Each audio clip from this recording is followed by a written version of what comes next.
캘리포니아주 코로나19 사망자가 최고치에 달하고 있는 가운데 이 기록에는 이곳 남가주의 수치가 가장 많이 영향을 주고 있습니다. 그런데 안타깝게도 당분간 이 수치가 내려갈 조짐은 보이질 않고 있습니다. 캘리포니아주 주민들은 전반적인 미래에 관해 비관적이다라는 여론조사 결과가 나왔고요. 또 남가주에서 아버지가 자녀를 살해하는 끔찍한 사건이 발생했습니다.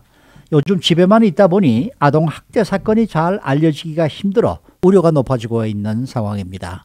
박형경 기자와 함께합니다. 어서 오십시오. 네, 안녕하십니까. 네. 자, 이 캘리포니아주 사망자의 가장 큰 요인은 역시 남가주인 것 같은데요. 지역별로 좀 살펴볼까요? 네, 남가주와 센트럴밸리 쪽이 이 가장 큰 수치를 나타내고 있습니다. 네. 지난주 보면 캘리포니아주에서는 코로나19 사망자가 950명 가까이 나왔습니다. 근데 여기서 300명 이상이 이곳 LA 카운티에서 나왔습니다. 거의 3분의 1 가까이가 LA에서 나온 셈입니다. 그리고 샌버나디노 카운티가 80명에 육박했고요. 네. 또 리버사이드 카운티와 샌디에고 카운티가 각각 70명씩. 그 다음 오렌지 카운티 60명 가까이에 달했습니다. 그렇게 다 더해보면 이곳 남가주만 580명 정도입니다. 전체 61%를 차지하는 비중입니다. 물론 북가주 쪽도 사망자 수가 늘어나고 있긴 합니다만 남가주만큼은 아닙니다. 이게 지금 지난주 수치 아닙니까? 네, 그렇습니다. 이번 주는 어떻게 됩니까? 더 심각해지나요? 네, 맞습니다. 연일 기록이다 해서 사실 현실감이 좀 떨어질 수도 있는데요. 근데 이전과 비교해 보면 확실히 전보다 진짜 더 심각한 걸 잘 알 수 있습니다. 우선 지난 화요일 캘리포니아주 하루 코로나19 사망자는 219명으로 최고치를 경신했습니다. 네. 그리고 어제부터 그전 일주일까지 7일간 간격으로 봤을 때 하루 평균 135명이 숨진 건데요. 한 달 전만 해도 이게 하루 평균 44명 사망자가 나왔었습니다. 근데 3배 이상 늘어난 셈입니다. 그리고 지난 14일간 1,400명의 캘리포니아 주민들이 목숨을 잃었고요. 지금까지 전체 2만 300명 이상이 희생됐습니다. 네, 문제는 당분간 이 사망자 수가 더 늘어날 것이라는 전망 아닙니까? 네, 이 추수감사절 연휴에 감염자가 향후 몇 주에 걸쳐서 이제 앞으로 계속 나오면서 사망자가 더 늘어날 것이라는 게 분명해 보인다고 보건당국은 전망하고 있습니다.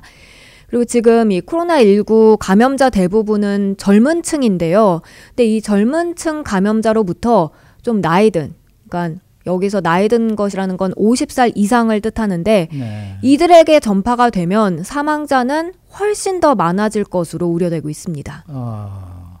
이 전체 감염자 수치도 한번 알아볼까요? 캘리포니아주와 LA 카운티 감염자 수는 어떻게 나왔습니까? 캘리포니아주는 지금 매일 양성 판정 받는 주민이 2만 5천 명 정도에 달합니다. 네. 지난 여름에는 하루 10,000명 이하였는데요. 이에 비해 2배 이상, 2.5배 늘어난 수치입니다.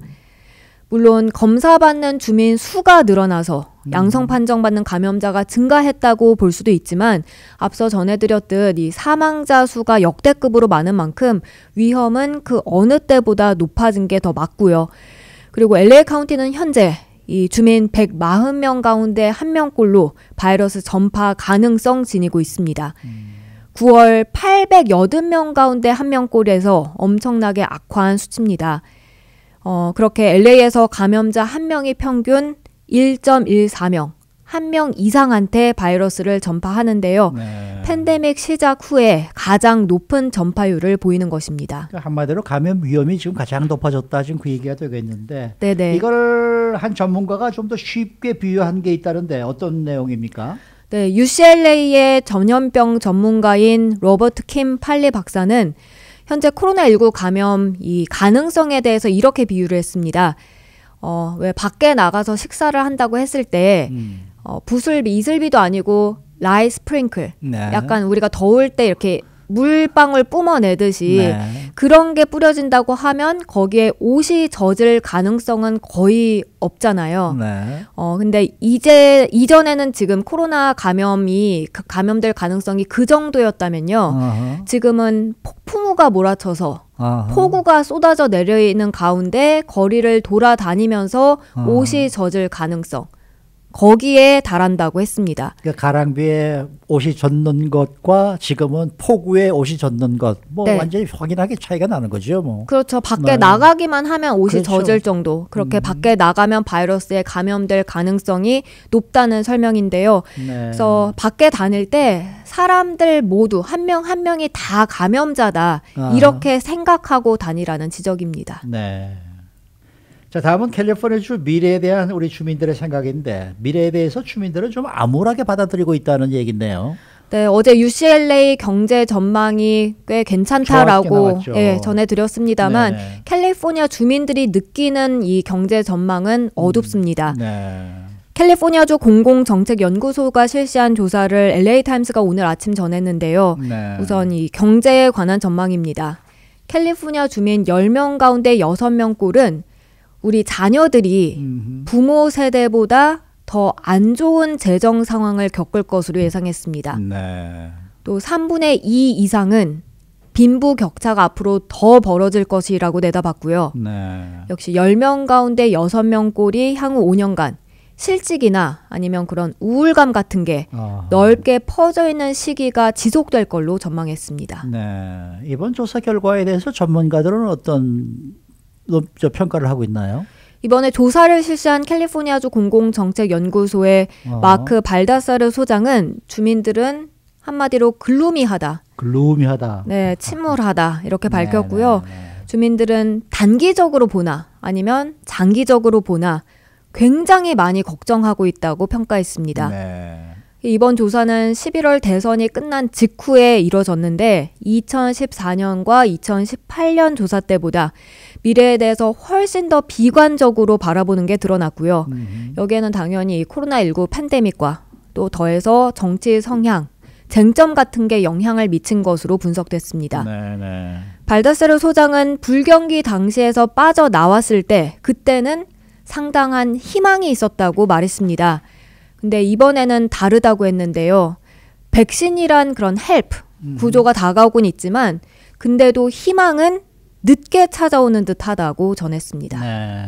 근데 뭐 경제 전망에 대해서는 주민들마다 좀 다른 시각을 가지고 있는 것 같아요. 네, 이 인종별 또 소득별로 차이가 있었습니다. 그렇겠죠. 소득이 높은 주민과 백인들은 오히려 다른 주민들보다 어둡게 전망했습니다. 그래요.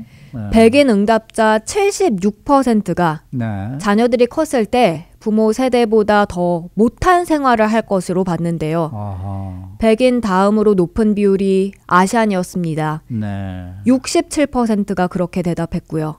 이어 흑인 62%, 그다음 마지막 라티노 47%였습니다. 그런가 하면 부유할수록 덜 낙관적이었습니다. 연소득 8만 달러 이상은 73%가 자녀들이 부모 세대보다 삶의 질이 더 나빠질 것으로 내다봤습니다. 연소득 4만 달러에서 8만 달러 사이는 그 비율이 58%였고요.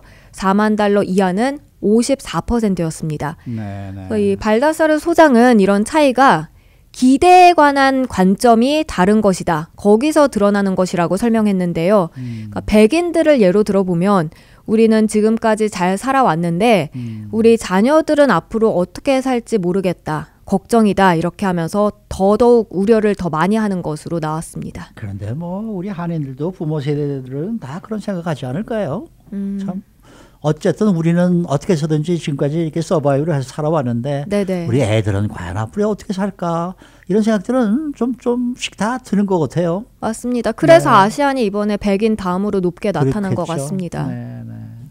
자, 다음은 끔찍한 사건 소식으로 넘어가 보겠습니다. 이 남가주에서 한 아버지가 두 자녀를 살해한 혐의로 기소가 됐네요. 네, LA 북부 랭캐스터 지역에서 추수감사절이 지난 그 주말 일요일 벌어진 사건인데요. 올해 34살 뮤라이스 주얼 테일러 시니어라는 남성이 자신의 아들과 딸을 잔혹하게 살해한 혐의로 기소됐습니다. 당국은 어제 이 사건의 자세한 내용을 공개했습니다. 정말 상당히 끔찍스럽고 네. 어떻게 그럴 수 있나 싶을 정도로 잔인한 내용이었습니다. 12살 아들과 또 13살 딸을 흉기로 찔러 살해한 건데 하. 그렇게 살해한 후에 참수했습니다. 근데 아이고. 여기서 끝이 아닙니다. 이 용의자에게는 다른 자녀 두 명이 더 있는데요. 더 어린 8살과 9살 된 아들입니다. 근데 그 시신을 어린 아들 2명한테 보여줬고요. 그리고 계속 그 후에 집 안에 방치시켰습니다. 그리고 이 어린 아들 2명은 다른 방에 먹을 것도 없이 가둬놨습니다. 아니 어떻게 그렇게 할 수가 있는 거예요? 이 사건은 어떻게 드러나게 된 거예요? 소방관들이 가스 누출 신고를 받고 출동했다가 그 잔혹한 정말 섬뜩하고 소름 끼치는 현장을 발견한 겁니다.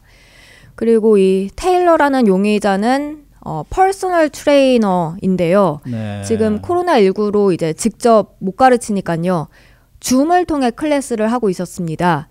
그런데 이 테일러 한 고객이 클래스를 줌을 통해서 해야 하는데 연락이 아예 닿지 않으니까 또 신고했던 것으로 나타났습니다. 네. 아니 어떻게 현장에 엄마는 없었나요? 엄마가 집에 함께 있긴 했습니다. 근데 수사당국은 엄마를 이제 조사한 뒤에 용의선상에서는 제외시켰습니다. 좀 더 자세한 내용은 이제 앞으로 공개될 것으로 보이는데요. 일단 테일러만 2건의 살인 혐의와 또 아동 학대 혐의로 기소됐고요. 420만 달러 보석금이 책정된 채 구치소에 수감된 상태입니다. 네. 만약 유죄가 인정된다고 하면 최고 57년의 실형을 선고받게 됩니다. 아유. 사실 이 사건이 너무 잔혹하고 끔찍스러워서 방송에서 전해드릴까 좀 고민을 했었는데 이게 요즘 이제 코로나19로 집에만 있다 보니까 네. 이런 아동 학대 사건이 잘 수면 위로 드러나지 않고 네. 사회 문제로 만연해지고 있다는 소식입니다. 네, 네. 아이들이 학교에 가야 거기서 학교 선생님들이 보고 학대를 받는 아이들을 발견해서 신고를 그렇죠, 하는데 그렇죠. 지금은 그게 많이 줄어들면서 안타깝게도 학대받는 아이들은 그런 그늘 속에서 지금 도와주기 더 힘들어지는 분위기입니다. 네. 잘 들었습니다. 네, 고맙습니다. 박현경 기자였습니다.